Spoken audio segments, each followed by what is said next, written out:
അല്ല, ഈ പെൻഷൻ്റെ നേരിടുന്ന പ്രശ്നം പെൻഷൻ്റെ കാര്യത്തിൽ ഞങ്ങളെ സംബന്ധിച്ചിടത്തോളം പറഞ്ഞു കഴിഞ്ഞാൽ 18% DA ഇപ്പോഴും കുടിശ്ശികയായിട്ടിരിക്കുകയാണ്.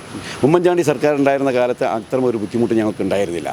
അതേപോലെ തന്നെ 3 DA തന്നു. 3 DA തന്നപ്പോൾ ആദ്യത്തെ DA തന്നപ്പോൾ 39 മാസത്തെ അരിയേഴ്സ് നഷ്ടപ്പെട്ടു. രണ്ടാമത് ഈ ഗവൺമെൻറ് തന്ന DAയിൽ നിന്ന് 40 മാസത്തെ DA നഷ്ടപ്പെട്ടു. മൂന്നാമത് തന്നപ്പോൾ ആ DAയിൽ നമുക്ക് 39 മാസം വീണ്ടും നഷ്ടപ്പെട്ടു. അത്തരം ലക്ഷങ്ങളാണ് ഓരോ പെൻഷൻകാർക്കും നഷ്ടപ്പെട്ടത്. അത് സത്യസന്ധമായിട്ട് പറഞ്ഞാൽ ആ പെൻഷൻകാർ അതിൽ തന്നെ വികലമായ ഒരു മെഡിസപ്പ് ആണ് നമ്മുടെ നടപ്പിലാക്കിയിട്ടുള്ളത്. ആ മെഡിസപ്പ് നടപ്പിലാക്കിക്കൊണ്ട് വേണ്ട വിധത്തിലുള്ള നമ്മുടെ ചികിത്സാ പദ്ധതി നമുക്ക് നടത്താൻ പറ്റുന്നില്ല. അങ്ങനെ ചികിത്സ കിട്ടാതെ തന്നെ ഒരുപാട് പാവപ്പെട്ട ഫാമിലി പെൻഷൻകാരടക്കമുള്ള സാധാരണ പെൻഷൻകാരിലെ ഒട്ടനവധി പേർ മരണപ്പെടുകയും ചെയ്തു. അവർക്ക് കിട്ടേണ്ട ആനുകൂല്യങ്ങൾ പോലും ആ പെൻഷൻ അരിയേഴ്സ് പോലും നഷ്ടപ്പെട്ടു.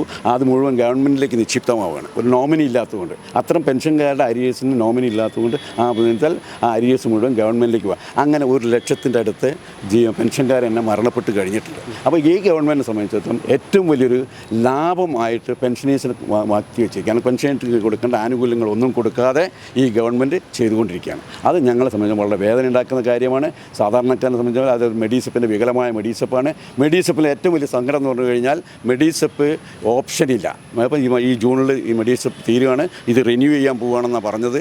ആ റിന്യൂ ചെയ്യുകയാണെങ്കിൽ പോലും ഓപ്ഷൻ വേണം എന്ന് Kerala state service pensioners association നിർബന്ധമായിട്ടും പറഞ്ഞിട്ടുണ്ട്. ഇല്ലെങ്കിൽ നിയമ നടപടികൾക്ക് ഞങ്ങൾ പോകുന്നതായിരിക്കും. കാരണം അതിൻ്റെ കാരണം എന്ന് പറഞ്ഞാൽ ഒരു അംഗത്തിൽ നിന്നും ഇപ്പോൾ 500 രൂപയാണ്.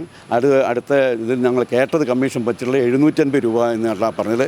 ഞാനും എൻ്റെ ഭാര്യയും ഉണ്ടെങ്കിൽ ഞങ്ങൾ ഒരു മാസം 1000 രൂപ ഇപ്പോൾ അടച്ചുകൊണ്ടിരിക്കുന്നുണ്ട്. ഞങ്ങൾക്ക് സ്റ്റാർ ഹെൽത്ത് ഉണ്ട്, ഇൻഷുറുണ്ട്, മക്കളെ ഇൻഷുറുണ്ട്. ഈ ഇൻഷുർ ഒന്നും ഉള്ള സ്ഥിതിക്ക് വേണമെങ്കിൽ ഞങ്ങൾക്ക് ഈ സാധനം ഓപ്റ്റ് ചെയ്താൽ മതി. ആ ഒരു സംവിധാനം ഞങ്ങൾക്ക് തന്നിട്ടില്ല. അതുകൊണ്ട് അത്തരം ആൾക്കാരെ സംബന്ധിച്ചും ഞങ്ങളിപ്പോൾ പെൻഷൻ നിർബന്ധമായിട്ടും മെഡിസപ്പ് ഓപ്ഷൻ വേണമെന്ന് ഞങ്ങൾ നിർബന്ധമായിട്ടും പറഞ്ഞിട്ടുണ്ട്. ആ മെഡിസപ്പ് ഓപ്ഷന് വേണ്ടിയിട്ട് ഞങ്ങൾ നിയമ നടപടിക്ക് പോകാൻ സംസ്ഥാന കമ്മിറ്റി തന്നെ തീരുമാനിച്ചു കഴിഞ്ഞിട്ടുണ്ട്. അതാണ് ഞങ്ങൾ ഇതുള്ളത്. അങ്ങനെ പെൻഷൻകാരെ നിർബന്ധമായിട്ടും നമ്മളെ ജീവനക്കാരെയും വളരെ ദയനീയമായിട്ട് ദ്രോഹിച്ചു കൊണ്ടിരിക്കുന്ന ഈ ഒരു ഗവൺമെൻറ്റാണ് 9 വർഷമായിട്ടുള്ളത്. ഈ മെഡിസപ്പിൻ്റെ കാര്യത്തിൽ ഒരു കാര്യം കൂടെ ഞാൻ പറയാം. ഈ മെഡിസപ്പ് സൗജന്യ ആരോഗ്യ ഇൻഷുറൻസ് പദ്ധതി എന്നാണ് 10ാം ശമ്പള കമ്മീഷനിൽ ഉമ്മൻചാണ്ടി സർക്കാർ കൊണ്ടുവന്നിട്ടുള്ളത്. ആ സൗജന്യം എടുത്ത് കളഞ്ഞതിന് ശേഷമാണ് ഇപ്പം ഈ 500 രൂപ വെച്ച് പിടിക്കാൻ തുടങ്ങിയത്. ഇനി അത് 750 രൂപയാക്കാണ്. അതൊക്കെ വളരെ ദയനീയമായ കാര്യമാണ്. അതുകൊണ്ട് ഈ കാര്യത്തിൽ ഞങ്ങൾ നിർബന്ധമായിട്ടും മുന്നോട്ട് പോവും, ഇതിനെതിരായിട്ട് പോവും. ഈ ഗവൺമെൻറ്റിൻ്റെ